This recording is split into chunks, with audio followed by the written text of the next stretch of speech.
जिसको लगता है जो जिन्ना ने किया पाकिस्तान ले लिया, ऐसी बेईमानी ऐसी धूर्तता करके वो हिंदुओं पर दबाव बनाकर यहाँ के राजनेताओं के लिए वोट बैंक बनकर प्रेशर पॉलिटिक्स कि कांग्रेस पार्टी जिसको मुस्लिम लीग के रहते एक समय में कहा जाता था 1930 35 37 38 तक ये हिंदू पार्टी है और मुस्लिम लीग मुस्लिम पार्टी है। मुस्लिम लीग क्या चली गई, वो मुस्लिम पार्टी हो गई ना। 27 28 लोगों को खड़ा करके मार दिया, पूछ के धर्म मार दिया, पैंट उतरवाकर चेक करके मारा कि हिंदू हो कि मुसलमान हो। इससे ज्यादा भी कुछ चाहिए क्या? और फिर भी बेशर्मी से लोग करेंगे हिंदू मुसलमान को। मिडिल ईस्ट से लेकर भारत तक की लड़ाई है, इसको आप नकारना चाहते हैं, कांग्रेस जैसा शुतुरमुर्ग होना चाहते हैं, दूसरी पार्टियों जैसा शुतुरमुर्ग होना चाहते हैं, तो देश के हक में, तो देश में विभाजन की नींव डाली जा रही। दुर्भाग्य से लोगों को लगता है कि यही तरीका है, हमें सत्ता नहीं मिली है तो हम इस तरह से विभाजन कराकर कुछ लाभ हासिल कर सकते हैं। और अखिलेश जी ने क्या बोला, तारिक खान साहब उन्होंने कहा हम पीओ के लेने जाएंगे तो हमें चीन से दो बात करने पड़ेंगे। क्यों? क्या ये बात राजनीति का है? राम गोपाल यादव का ऑफिशियल स्टेटमेंट, हिंदू हिंदू को मारता है, यहां पर धर्म चेक किया गया, कोई प्रमाण नहीं है, क्या समाजवादी पार्टी का अधिकृत बयान है? नहीं, ये बेईमानी करना बंद कर दीजिए। जब उनका आप बनते हैं, जब उनके लिए आप कवर फायर देते हैं, वो खतरनाक है, वो देश विरोधी है। जब आपकी कही हुई बात का इस्तेमाल दुनिया के मंचों पर पाकिस्तान करने लगे, अगर ये सब नहीं होता तो जयराम रमेश को भी सफाई नहीं देनी पड़ती। जय श्री राम दोस्तों, कैसे आप? आई होप सारे स्वस्थ होंगे और मस्त होंगे। तो आज का वीडियो काफी जबरदस्त होने वाला है, वीडियो पूरा बने रहना क्योंकि आज की चर्चा टीवी 9 भारतवर्ष से है, जिसमें भाग ले रहे थे बीजेपी की तरफ से शहजाद पूनावाला, समाजवादी पार्टी से मोहम्मद तारिक खान, कांग्रेस से रोहित पांडे और राजनीतिक विश्लेषक हर्षवर्धन त्रिपाठी। चर्चा चल रही थी कि पहलगाम में आतंकी हमले के बाद किस तरीके से हमारे देश की राजनीति पार्टियां इस घटना को लेकर अपनी सियासी रोटियां सेक रही हैं, जबकि इसी घटना को लेकर उमर अब्दुल्ला ने जम्मू कश्मीर की विधानसभा से बोला कि इस समय में किसी भी तरह की सस्ती राजनीति नहीं करूंगा। ये समय सस्ती राजनीति करने का नहीं है बल्कि देश के साथ खड़े होने का है। पर देश की दूसरी पार्टियां इस मौके पर अपनी राजनीति चमकाने में लगी है ताकि मुस्लिम वोट हमारे हाथ से ना चला जाए, चाहे वो कांग्रेस हो जिसके नेता बोल रहे हैं कि वह आतंकवादी नहीं बल्कि गनमैन थे जिन्होंने लोगों पर गोलियां चलाई, तो कोई बोल रहा है धर्म पूछकर नहीं मारा गया था, इसका कोई सबूत नहीं है। अखिलेश यादव कुछ और ही बोल रहे हैं। मतलब अपनी सस्ती राजनीति के लिए ये पार्टियां किसी भी हद तक जा सकती हैं ताकि मुस्लिम वोट बरकरार रहे, जबकि इस घटना को लेकर पूरा देश और दुनिया के ज्यादातर देश भारत के साथ खड़े हैं। पर देश की राजनीति पार्टियां अपनी अपनी सियासत करने पर लगी है। इन पार्टियों को जवाब दिया राजनीतिक विश्लेषक हर्षवर्धन त्रिपाठी ने। उन्होंने देश की तमाम उन पार्टियों को बुरी तरीके से लताड़ लगाते हुए बताया कि यह पार्टियां किस तरह देश को दीमक की तरह अपने राजनीतिक फायदे के लिए इस्तेमाल कर रही है और एक एक करके कांग्रेस, समाजवादी पार्टी व अन्य पार्टियों की हकीकत सामने ला दी। उन्होंने देश में कुछ ऐसे कट्टरपंथी मुसलमानों की भी पोल खोल दी जो कि देश को अराजकता में झोंकने के लिए तैयार रहते हैं। तो देखते हैं इस चर्चा को कि किस तरीके से बीजेपी के प्रवक्ता शहजाद पूनावाला और समाजवादी पार्टी के प्रवक्ता मोहम्मद तारिक खान और कांग्रेस के रोहित पांडे ने अपनी अपनी पार्टियों का पक्ष रखा और किस तरीके से हर्षवर्धन त्रिपाठी ने इन पार्टियों को जो कि इस घटना को लेकर राजनीति कर रही थी उनकी औकात बताते हुए पूरी तरीके से नंगा कर दिया। तो शुरू करते हैं इस डिबेट को। देखो अब मैं क्या करता हूँ। उमर अब्दुल्ला ने भी आज जम्मू कश्मीर की विधानसभा के अंदर खड़े होकर उन्होंने साफ बोला कि राजनीति इस वक्त पर, उनके शब्द थे, सस्ती राजनीति मैं नहीं करूंगा, ये वक्त सस्ती राजनीति का नहीं है। तो जब उमर अब्दुल्ला को यह बात समझ में आ रही है तो कुछ लोगों के अंदर से ये आवाज फिर भी क्यों आ जाती है? क्या वजह? देखिए पद्मजा जी, मुझे लगता है सबसे पहले तो इसको स्वीकार करना चाहिए कि भारत के भीतर भी कई पाकिस्तान है। इस सच को अगर हम झुटलाने की बार बार कोशिश करेंगे तो ये सब चलता रहेगा और हमें बार बार ये सवाल चौंकाता रहेगा कि ऐसा क्यों नेता करते हैं। देश के मुसलमानों का बड़ा हिस्सा भारत में, भारत के साथ, भारत के लिए सब कुछ करना चाहता है, लेकिन एक हिस्सा है जिसको लगता है जो जिन्ना ने किया पाकिस्तान ले लिया, ऐसी बेईमानी ऐसी धूर्तता करके वो हिंदुओं पर दबाव बनाकर यहां के राजनेताओं के लिए एक वोट बैंक बनकर प्रेशर पॉलिटिक्स करेगा। दुर्भाग्य ये कि कांग्रेस पार्टी जिसको मुस्लिम लीग के रहते एक समय में कहा जाता था 1930 35 37 38 तक कि ये हिंदू पार्टी है और मुस्लिम लीग मुस्लिम पार्टी है, मुस्लिम लीग क्या चली गई, वो मुस्लिम पार्टी हो गई। और मुस्लिम पार्टी भी हो जाती तो कोई दिक्कत नहीं थी।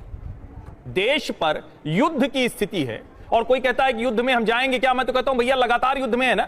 27 28 लोगों को खड़ा करके मार दिया, पूछ के धर्म मार दिया, पैंट उतरवाकर चेक करके मारा कि हिंदू हो कि मुसलमान हो। इससे ज्यादा भी कुछ चाहिए क्या? और फिर भी बेशर्मी से लोग कह रहे हैं कि हिंदू मुसलमान ना करो। अरे भाई, हिंदू मुसलमान नहीं कर रहा है कोई, लेकिन इस्लामिक जिहाद के खिलाफ मिडिल ईस्ट से लेकर भारत तक की लड़ाई है, इसको आप नकारना चाहते हैं। कांग्रेस जैसा शुतुरमुर्ग होना चाहते हैं, दूसरी पार्टियों जैसा शुतुरमुर्ग होना चाहते हैं, तो देश के हक में नहीं। और एक बात समझिए, उन महिलाओं को क्या बीत रहा होगा, उनके मन में क्या स्थिति उनकी चल रही होगी। उनके पति को उनके सामने पूछा हिंदू हो, हाँ, गोली मार दिया, पलक झपकते वो चले गए, उनका घर परिवार उजड़ गया। और ये नेता ही करते हुए बोल दे रहे, कोई गोली मारकर ऐसे पूछता है क्या? वो कोई लोक गायिका है, वो क्या कहे, सस्ती राजनीति जैसे कहते हैं वैसे ही सस्ते कलाकार हैं, वो इससे किसको फायदा होगा? इस तरह की जब चर्चा की जाती है तो देश में विभाजन की नींव डाली जा रही। दुर्भाग्य से लोगों को लगता है कि यही तरीका है, हमें सत्ता नहीं मिल रही है तो हम इस तरह से विभाजन कराकर कुछ लाभ हासिल कर सकते हैं। और ऐसा क्यों? तारिक खान, क्या जरूरत है इसकी? हमारे देश में कितने ही लोग हैं। और मैं आपको याद दिला दूं, रफीकुल शेख कौन है? रफीकुल शेख अभी भी हमारे देश की इंडियन आर्मी में है। उनके भाई हवलदार झंतू अली शेख एक एनकाउंटर के दौरान एक एनकाउंटर करते हुए वो शहीद हुए हैं बस 3 दिन पहले, पहलगाम के आतंकी हमले के बाद। रफीकुल शेख कह रहे हैं हम पाकिस्तान को घुस करके सबक सिखाएंगे। और फिर भी कुछ लोग हैं, आज अखिलेश जी ने क्या बोला है, तारिक खान साहब, उन्होंने कहा अरे हम पीओ के लेने जाएंगे तो हमें चीन से दो हाथ करने पड़ेंगे। क्यों? क्या ये वक्त वो राजनीति का है? पहले तो जवाब इनको ये देना है कि योगी साहब ने कहा था कि मोदी साहब के 6 महीने बाद प्रधानमंत्री के हम पीओके ले लेंगे, तो ले लिए या 6 महीने नहीं हुए, या मैं मानसिक रूप से पागल हूं? 6 महीने हो गए ना, स्टेटमेंट एज इट इज। अब जो सोच साहब का आप अभी बता रही थी बयान, मैं एज इट इज बयान पढ़ने जा रहा हूं सोच साहब का। प्रधानमंत्री जी जो कहते हैं उसमें हमें सहमत होना चाहिए, सोच का बयान, उनका बयान हम सभी के लिए इस मसले को समझने की दिशा है, सोच का बयान। प्रधानमंत्री मार्गदर्शक है, मुझे लग रहा है सोच साहब भारतीय जनता पार्टी ज्वाइन कर रही है, वे देश के नेता हैं, उन्होंने पहलगाम के बारे में बहुत जोरदार तरीके से बात की है, ये सोच कह रहे हैं। सैफुद्दीन सोच आज ही का बयान है, आज ही का, ये ऐसे मत करिए, सर्च करिए इसको, पूरा होमवर्क मैं भी करके आता। अच्छा, बड़ी राजनीति हो रही है, सुन लीजिए। नहीं, आपने आगे का बयान क्यों नहीं सुनाया? आपने आगे का बयान नहीं सुनाया। आगे का आप सुना चुकी है कि अगर पाकिस्तान कहता है कि उन्होंने हमला नहीं करवाया तो हमें उनकी बात मान लेनी चाहिए, तो साफ साफ वाला राजनीतिक गिद्ध आप थे, आप अपनी राजनीतिक रोटियां सेक रहे थे 26/11 के ऊपर। ये 2004 से लेकर 14 के बीच अयोध्या, वाराणसी, मुंबई, दिल्ली, हैदराबाद, जयपुर, पुणे, बेंगलुरु, चेन्नई, कोयम्बटूर, ये लगातार हर 3 हफ्ते में ब्लास्ट। जम्मू कश्मीर में इस स्टाइल के 40 से 45 हमले। अब मुझे बताइए कि इसमें एक के भी हमले के बाद सर्जिकल स्ट्राइक किया? बालाकोट ऐसे कि आप तो साथ में थे, उल्टा सिमी को कन्विक्ट किया था कोर्ट ने, इन्होंने सिमी की पैरवी की। पुलवामा पर इन्होंने बोला कि ये वोट के लिए किया गया, रामगोपाल यादव का ऑफिशियल बयान। ये वो पार्टी है जिसने मुस्लिम आतंकियों को छोड़ा, इलाहाबाद हाईकोर्ट ने रोक लगाई, बोला पद्मश्री दोगे, और वो लोग कन्विक्ट हुए वाराणसी ब्लास्ट में, रामपुर ब्लास्ट में। ये बता रहे हैं, एडवर्टाइजमेंट नहीं, अपना अंतरात्मा देखिए। शुभम द्विवेदी के घर जाने से मना किया, बोला कि परिवार से संबंध नहीं है। अब वो अंसारी जो अपराधी है उसके साथ क्या संबंध है? वहां फातिया पढ़ने चले गए अखिलेश यादव। ये ऐड नहीं, अंतरात्मा को देखिए, अपने अंतरात्मा को। शुभम द्विवेदी के घर सांत्वना जाने नहीं दे सकते। और सैफुद्दीन सोज पार्टी हमारी ज्वाइन की है, बचाव ये कर रहे हैं। सैफुद्दीन सोज तो बोलते हैं कि पाकिस्तान को ट्रस्ट में कर दीजिए। आप बताइए, पाकिस्तान को ट्रस्ट करना है? वो कह रहे कि इंडस वाटर ट्रीटी सस्पेंड नहीं कर सकते, उनका लाइफलाइन, अरे हमारे ब्लड लाइन काट लिया, कलमा पढ़ पूछ के ब्लड लाइन काट लिया, शरीर चेक करके ब्लड लाइन काट लिया, उस पर मना कर रहे हैं, बोल रहे रामगोपाल यादव हिंदू है, इसका प्रमाण नहीं। ये रामगोपाल यादव का बयान। अब मैं चुप जाता हूं, बोल लीजिए। बीजेपी को लास्ट टाइम, हाँ लास्ट टाइम बोल रहा हूं सर, लास्ट टाइम सुन लीजिए लास्ट टाइम रामगोपाल यादव का ऑफिशियल स्टेटमेंट, हिंदू हिंदू को मारता है, यहां पर धर्म चेक किया गया, कोई प्रमाण नहीं है। क्या समाजवादी पार्टी का अधिकृत बयान है या ना? नहीं है। अब मैं नहीं है। अच्छा है, कल ये इनकी नौकरी जाएगी, रामगोपाल जी को पता चलेगा तो मिस्टर खान गए।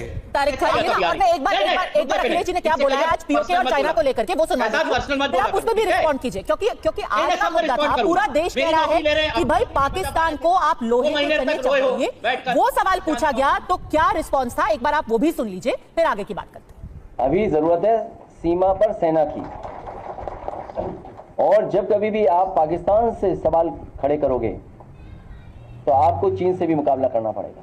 कर सकते हैं ना चीन से मुकाबला? तारिक खान साहब का हमेशा स्टैंड यही रहा था कि हमारा असली दुश्मन चीन है। अगर अखिलेश जी हमको तैयार रहने के लिए कह रहे हैं, और चीन ने इंडिकेट भी किया आज मैम कि हम उधर ही से रहेंगे, तो हमको अगर उस लड़ाई में जाना है, हमें बिल्कुल दोनों से लड़ने के लिए तैयार रहना चाहिए। चीन ने इंडिकेट किया, चीन लगातार इंडिकेट कर रहा है कि वो हमारे साथ नहीं खड़ा होगा। इस बात पर अगर एक देश का नेता बता रहा है इन लोगों को, तो सुनना और समझना चाहिए। राजनीति नहीं करनी चाहिए ऐड छापकर, जैसे 2008 में किया था इन्होंने ऐड छापकर। कोई एक आधिकारिक ऐड बताइए जो हमने छापा और इनके खिलाफ, हम 50 ऐड निकाल सकते हैं इनके खिलाफ, मगर नहीं, यहाँ पर पर्सनल बातें कर मुद्दे को भटकाना, इनको छुपना है। आज मैं 14 लोगों को, आतंकवादियों को छोड़ा था, इसके पीछे छुपना है, 75 चीजें ढूंढ के लेके आएंगे। अब मैं भी पूछूंगा प्रज्ञा ठाकुर कौन, किसने छुड़वाया था, किसने कन्विक्ट किया था? फिर मैं भी आगरा ब्लास्ट के बारे में बात करूंगा, तमाम किसने एमपी बनाया। देखिए इन्हीं की बात का जवाब इन्होंने, हालांकि मेरी बात का जवाब एक सेकंड, नहीं आपने मेरे बात, देखिए एक सेकंड, ये डाइवर्ट ना हो। नहीं, मुद्दे पे रहते हैं। और जहां तक नहीं, एक सेकंड, क्योंकि आतंकवादी हमले के ऊपर राजनीति कौन कर रहा है हर्षवर्धन जी, इनका बार बार आर्गुमेंट ये है कि 2008 में बीजेपी ने कहा था कि इंटेलिजेंस फेलियर हुआ। अब अगर Congress party, Samajwadi party, RJD ये सवाल उठाते तो आप कहते देखिए आप दुश्मनों की बात कर रहे हैं, आप पाकिस्तान की भाषा बोल रहे हैं। 2008 में आपने भी यही किया था। नहीं पद्मजा, दोनों में बहुत फर्क है, और मुझे लगता है अच्छा है कि इसकी चर्चा आप कर रही हैं।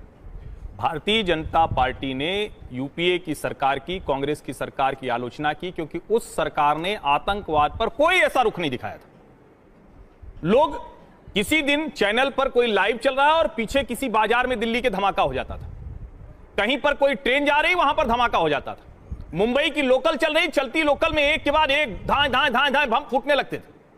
एक साथ 10 बजे के आसपास मुंबई की सड़कों पर आतंकवादी हमला हो जाता।